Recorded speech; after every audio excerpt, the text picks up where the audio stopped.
Hi, so continuing in our series on the Monday Health Tip about talking about chiropractic influencing other parts of the body that people don't even know are related to what we do. So the last time I talked about the neck influencing stuff in the arm. So people having, carpal tunnel syndrome or cramps in their hands or golfer's elbow or tennis elbow, that kind of thing.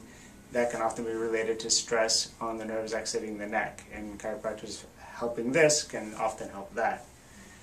The other body part I'm going to talk about today is your hips, because I've been in groups of people that knew I was a chiropractor, and some guy's going around and his hip is killing him, and they say, "Why don't you go see Marco?" And he goes, "Well, it's my hip, it's not my back."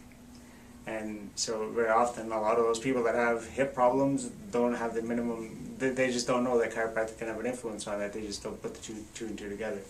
So one of the things I want to focus on today is a little bit. So this is, you're looking at the front of the person's body. These big red things are muscles. These are the low back bones. These are the lumbar spine, we call it. And these yellow things here would be your nerves, controlling your body parts, controlling your organs and your muscles. Just want to focus on this big long muscle here. So this muscle is called the psoas muscle, and along with this part here becomes the iliopsoas muscle, which attaches to your leg bone. So this is actually what we call it a hip flexor, meaning it's a muscle when it contracts or shortens, it actually pulls your thigh up like this to lift up. Let's say you're going to go up the stairs. This is the muscle that would lift up your thigh so that you could go up to the next step. So all muscles in your body, this is an important concept to get, all muscles only contract in response to a signal from a nerve. Muscles just don't get tight on their own. They either get a nerve signal to say contract, and that's it. And that's all they do. So if there's stress on the low back, for example, maybe a little kid fell off his bike when he was 5, stress the lower back nerves that actually control this muscle on his right side. This muscle actually started to stay tighter and didn't really let go. The nerves were, we call them facilitated, so they're working a little too much and they're always making that muscle a little bit tighter than the one on the other side.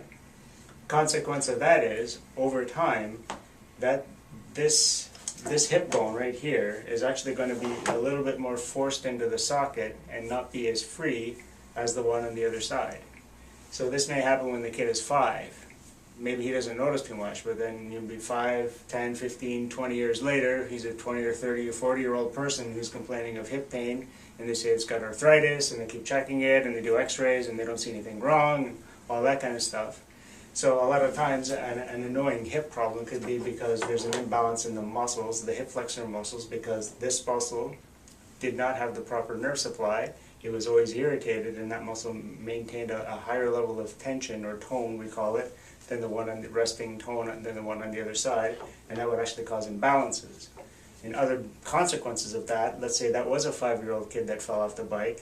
If this psoas muscle stays tight, it could actually have the tendency to pull the spine over in that direction, and that might actually cause a scoliosis.